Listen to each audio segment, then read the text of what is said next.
is Tina Popula, who's a freelance journalist, and Oliver Dean, political commentator with Young Voices UK. Did I get it any better? No. No, it's Tina. Taina. Yeah. There we are. I got it now. Yeah, exactly. How are you? I'm good. How are you? Yes, good. Thanks very much indeed. And Oliver, this is your first time here. This is my first time. Thank you very much. Just tell us a little bit about yourself. So I'm a second-year LSE student studying history and politics, and as you said, I'm a contributor with Young Voices. Yes, fantastic stuff. Lots going on in the papers. It'd be very interesting to talk to you, actually, about trust.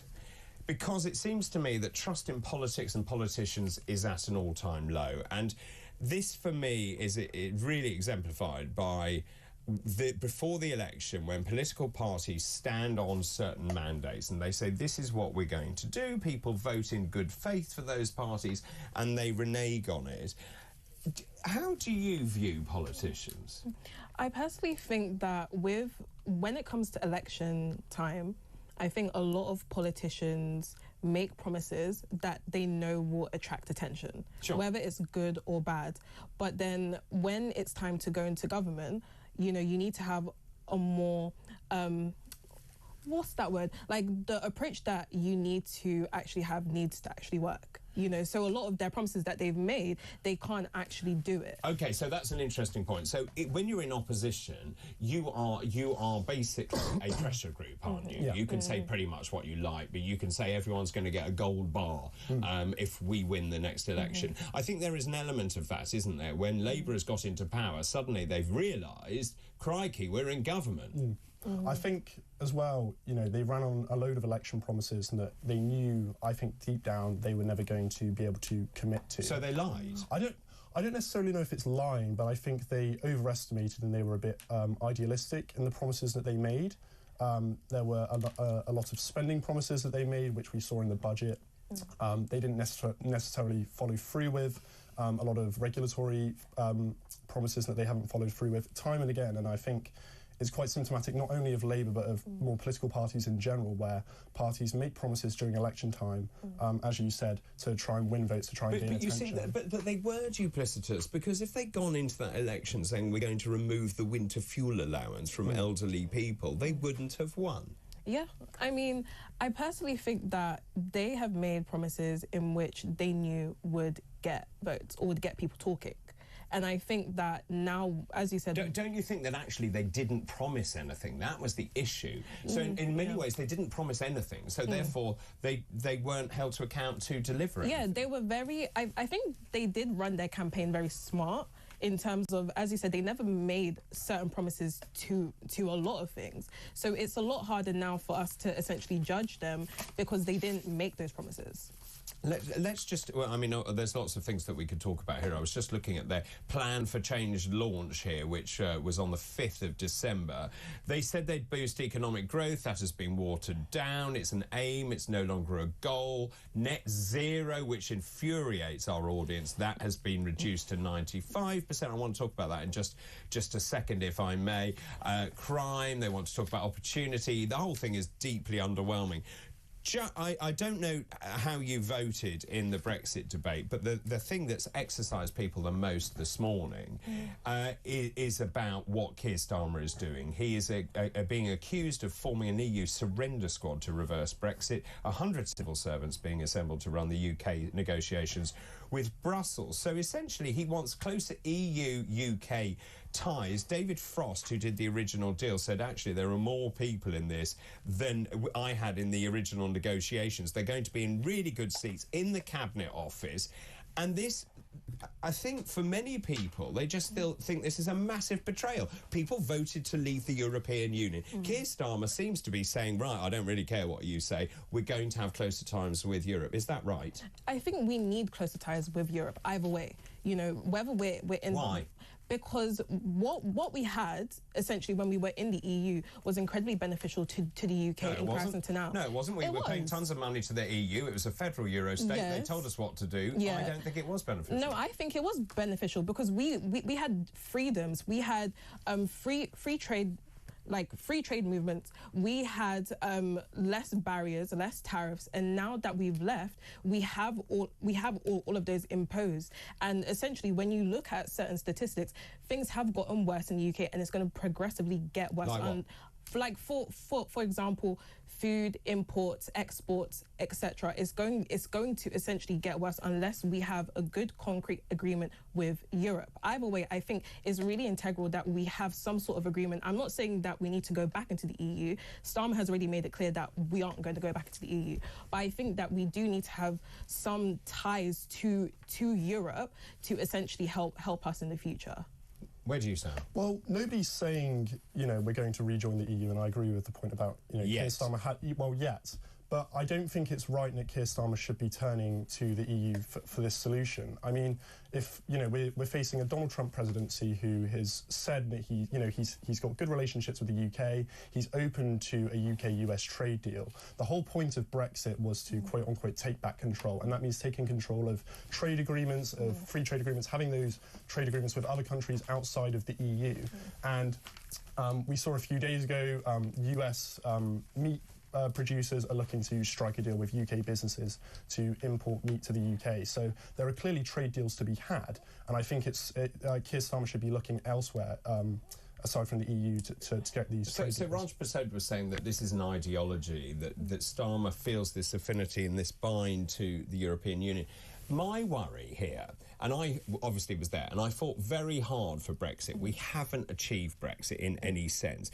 But if he believes, and remember the EU is a declining market when you look at the rest of the world anyway, and you've got emerging economies, and I'm going to talk about that in a minute, but emerging economies that I think we would be better saddled to. Your point is really valid about the United States and Donald Trump, who is an Anglophile anyway. But Brussels, if we get some sort of closer reset alignment or whatever it is, you're going to have freedom of movement for young people and acceptance of EU laws. That is completely against what we voted for. The continued right for European nations to fish in British waters. This is what Brexit was about. My friends, June Mummery, good morning if you're watching, June Mummery will be apoplectic at the idea that European fishermen will be able to take our fish. I mean, I personally think that Starmer, since he has said we're not going to go back to the EU, I think he needs to have... Do you believe him? Do you know what I do? I do believe him. Why?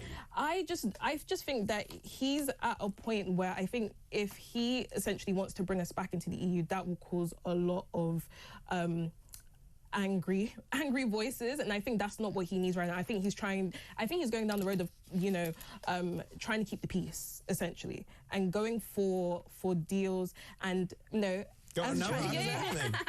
to go for like deals that essentially can appease the majority, because as you can see, I think today the UK and Malaysia have striked like their first trade deal as well. So he is looking elsewhere as well. So it's not just Europe. It's this was done under the Conservatives. Yeah, no. That deal. However, yeah. It's being done under him now. So. Well, yeah. the CPTPP, which is this 12 trillion group of nations, including Japan, Malaysia and Singapore. Boris Johnson's point, and this is the front page of the Sunday Express this morning, Boris warns Keir of the Brexit threat. The point is, Brexit is about looking outward at the growing economy around the world, not being saddled to the lame duck of the European Union. And I can see the anger seething from people as they splutter on their cornflakes. Yeah, and I think it goes to the point you said earlier. You said it was a betrayal. I don't think it's a betrayal yet, but it has the potential to become a betrayal if Keir Starmer pushes for these closer ties with the EU. Like, this isn't a question about whether Brexit was good or bad. No. At the end of the day, the majority of the British public voted for Brexit, and it would be undemocratic if he seeks to reverse that decision. If there was a vote on Brexit, how would you vote? I would have to look at both sides of the argument. Very good answer. How would you vote? No, I don't know. I think there are a number of things to consider, and I think it would be a different campaign as was fought from 2016. I think we've seen a lot of differences, especially post-COVID, that would influence the way we voted. The way the EU has changed would influence the way I voted. How would you lean to vote? Would you rejoin? Well, it's a difficult question because there are a number of trade agreements that we can get with other countries. How are you leaning? I would probably lean not to vote at all. Oh, that's a cop-out. How would you vote? Personally, If you had asked me this a few months ago, I'm not asking you, I'm asking you now. I would say I would have voted to stay in the EU, in my opinion. And now? I'm more leaning towards still voting to stay in the EU. However, I am now more open in terms of I'm seeing trade deals with other countries and how beneficial that can be for us as well. So it's like I'm very open in terms of learning how that will impact us in the future. Fantastic. Okay, let's pause there for the moment. We'll take a break. We'll be back with more Future Politics panel after this break. Don't go anywhere.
UK, on DAB+, on YouTube, on your mobile, and on your side.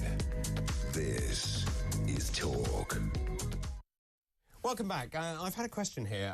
Can you ask, this is Davis Fang, to Davis Fang, if DuckDuckGo is a good app to have to stop companies collecting your data? So it's another browser, DuckDuckGo, instead of using Google or Chrome or whatever. Davis actually says yes. The answer is yes. It works re the privacy, but it's not as good as Google to find information. I hope that answers that question for you. Adrian Baird's just messaged in saying, you're wrong. Labour would have won this year's general election even if they'd said beforehand they were going to abolish the winter fuel allowance. The electorate's aim was to boot the Tories out, whatever the consequences. No one cared what Labour said except the Labour Party itself. And that was the point I was trying to make. Actually, they didn't really stand on anything, and I think that the country was tired. Right, I'm in the middle of the Future Politics panel with Taina Papula and Oliver Dean. Let's talk about Ed Miliband, shall we? Yeah. That titan of British politics. He wants to build 1 billion solar panels across Britain by 2035. This is to hit net zero targets, which has been plucked out of thin air. He will carpet the country with panels covering an estimated 750 square miles. That is an area bigger than Greater London.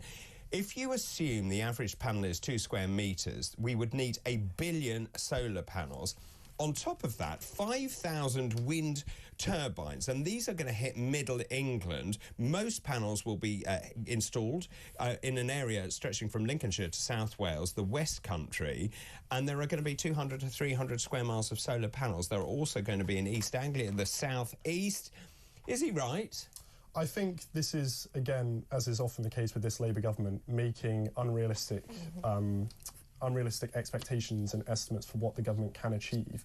I think we saw as well with Angela Rayner the other day saying that they didn't have enough builders to build 1.5 million new homes, and yet we're somehow supposed to expect that we also have enough builders to build, as you say, 1 billion solar panels. It's ridiculous, quite frankly. Oh, that's a really good... So there's another story doing the rounds this morning about the fact that Labour has said 1.5 million homes over the next 5 years, and then they've gone, hang on a minute, we don't have enough builders to build them. Where do you stand on net zero? We've had long and detailed arguments about the merits of net zero. Look, I'm in favour of a transition. I think these are arbitrary targets, but surely sticking solar panels on farmland is a fool's errand. I personally think that we need to find areas in which is good for the people there, the local people there, but also as well, good for the government and our goal to achieve net zero. I think that it may be contentious, but I do think that maybe farmlands would be a good way to go. Isn't farmland good for growing crops? It is, but I also think that it's for now anyways, it's one of the only places in which we can actually utilise solar panels. So I think that it's a bit of give and take in this situation. Have you considered, or are you totally in love with the idea of net zero by 2030? I am. Why? I am. However, I don't think that at the current rate that we are, I don't think it will be achieved by 2030. I don't think they think it will either. That's why they've dropped it to 95%. I think that all the numbers, like a billion solar panel, I just think it's very sensational. It's not going to happen. I don't think that they have a plan in place in terms of that right now. I think it's just to grab headlines. But I do think that they will make some progress by 2030. Well, so my argument is, look, if you decide that what we need, and I think everyone agrees we need energy security, and that comes from a mix of energy sources, absolutely, right? Yeah. So nuclear is still very important as far as I can see, and I think we should have built some more of those, and the SMRs are coming online. I personally think fracking is part of that energy mix, but we can also include solar. Putting it on arable farmland when we also need food security, we seem to have forgotten all the lessons of the last war, seems a fool's errand. But why don't we stick solar panels on all new build houses, for example? Well, that's a very good point, and I think the worry is that when we try to achieve net zero, if it comes at the cost of things like jobs, if it comes at the, as you say, at the cost of things like farmland, then it's going to impact working people very significantly. And I think the government needs to strike a balance between trying to achieve some type of net zero target, or as you said, 95% net zero, while still maintaining, good economic growth, good economic policies. And of course, this comes on the back of the government actually saying, we talked about this yesterday, the government saying they're going to railroad the planning. So the planning shake-up that essentially means that they can build all these wind turbines and solar panels and everything. They were going to call them nationally significant infrastructure projects, which means they will strip residents, communities, councils of any powers to block and amend them. How is that going to play across the country when people already object to infrastructure being put in? Is it the right thing to do to railroad people? I mean, I was talking yesterday about the pylons. When you've got the offshore wind, you're going to have pylons going across the whole of East Anglia. Yeah, I think that it is very contentious at this moment in time. I think, overall, in the long run, it would have, a positive effect. However, I think that the way that they're going about it is very...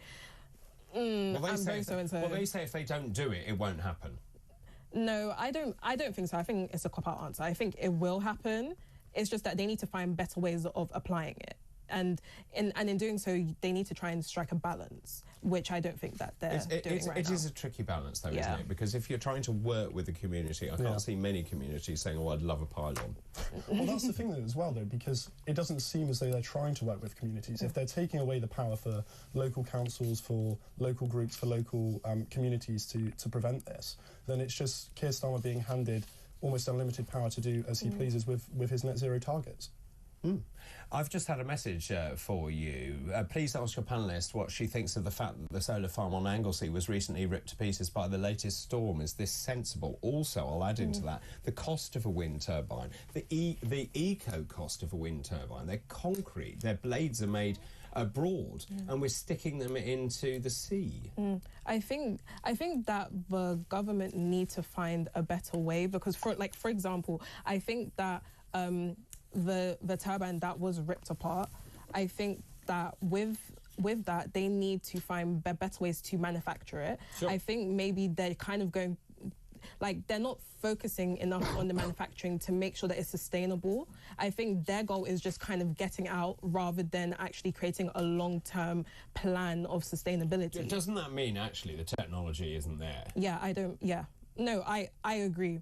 I don't think that the tech is there for them to implement this much at this time. I think that they need to focus on certain projects and then perfect it and then try and replicate that. But that's why I think that we're not going to reach it by 2030. Right, so that's the really important point, which is the government has given this arbitrary target of 2030. Surely what they should say, and to take people with them, which I think people would do, is to say, look, we're going to move and transition to this, and we're going to aim for this goal, but obviously the technology will improve as we go along. No, absolutely. And if we have this arbitrary target of 2030, and we're trying to meet those demands, even though we don't have the tech, then it's going to cause problems, as we've seen with the turbine that got ripped apart.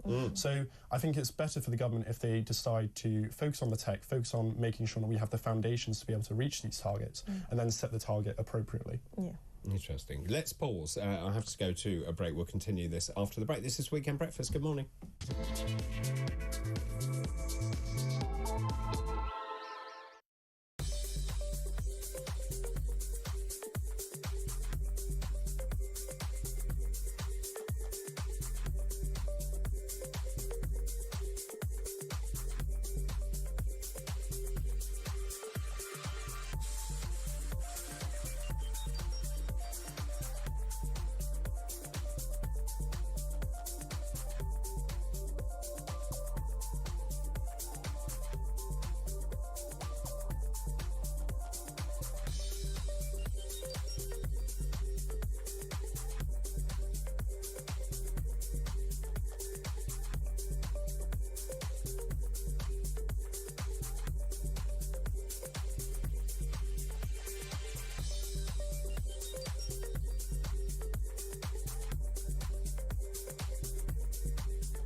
Obviously, these idiots at the library who claim they had to be neutral. I mean, I hate to use the Nazi analogy, but it's a bit like saying you want to be, unbiased about the Nazis. I mean, the Taliban are unequivocally evil. What they are doing, they have enslaved their population, they have terrorized women, they are just the most dreadful regime.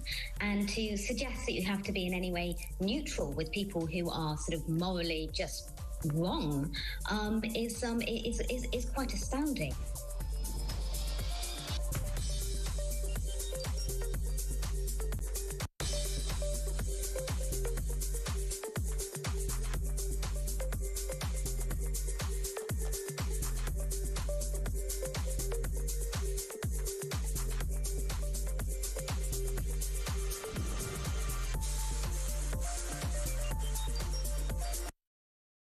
Across the UK, on DAB+, on YouTube, on your mobile, and on your side. This is Talk. We're in the middle of Future Politics panel with Taina Papula and Oliver Dean. And Michael has just messaged, David, you're making silly arguments about fishing and how it relates to our relationship with the EU. It accounts for 0.03% of the UK's economic activity and is an irrelevance. Try telling that to a fisherman. or a fisherwoman.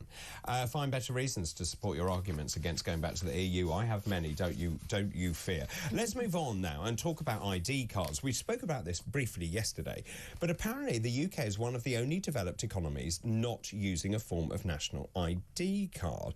Out of 38 OECD countries, just 6, predominantly all English-speaking, don't have an ID scheme. This is Australia, Canada, Ireland, New Zealand, the United States, and the UK. Of course, Tony Blair waded into this earlier on this week. He says that we should have digital ID cards because then it's going to be simple for all you young people. You've got one port of call, you can see who you are, you can access all your benefits on it, or is it spying? Well, that's the problem, and I think it's a question of personal liberties, and if the government has too much information on you, especially in one place, then it can be a really significant worry. And, you know, campaign groups like Big Brother Watch have come out criticising this, saying that, it will be an attack on personal liberties and it will be an encroachment on personal rights.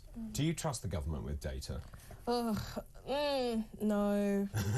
So it's quite interesting. With younger people, I've seen young people who are used to taking ID to go to a bar, say, for their age verification. They're pretty cool with having a national ID card. See, that's the thing. With me, I'm fine with having it. But my only concern is obviously what would the government do with the information that is, But they say it's going to be easier, make your life easier. I think that's the main argument that they are pushing. But I think we also need to remember, like, what are they potentially doing with, like, our data, for example. But then also at the same time, we use things like the internet, which obviously has our data, and so in that sense, how is that really different from, like, the government having our data as well? That's, like, arguments for some people. Well, you make a great point, because the other story we spoke about is about air fryers. Apparently, smart device manufacturers are going to be issued with new guidance how to comply with data protection laws. This is because air fryers, which I don't have, by the way, but you say are amazing. Yeah. They're listening to what you're saying and sending data back to servers in China. Can you believe it? No. No. An air fryer. But apparently, when you bought your air fryer, you ticked the T's and C's, the terms and conditions, all 35 minutes of it. And so you have allowed them to keep your data in China. I'm not going to lie.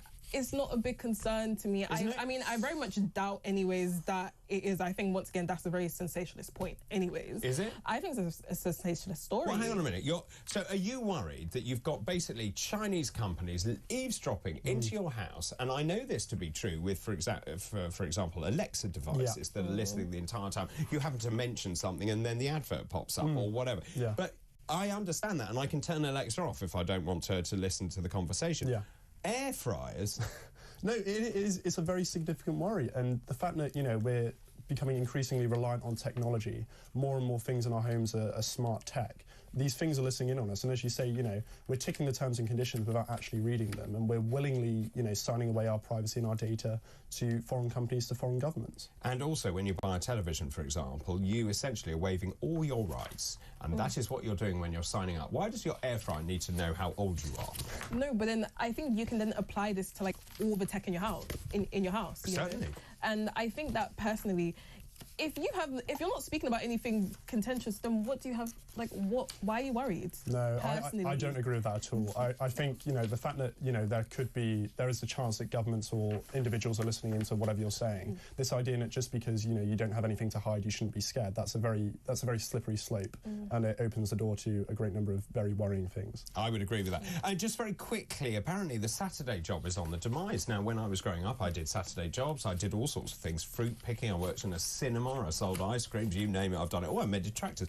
The thing is that apparently young teenagers aren't doing it, partly because of health and safety legislation, because the employers are nervous about young people. As a 15-year-old, they're being rejected from many jobs because they have to be 16 to take part in it. But there was something quite interesting I read yesterday. This is about Gen Z. It's not that they don't want to work, it's just that they have a very different mindset. They tend to set specific goals.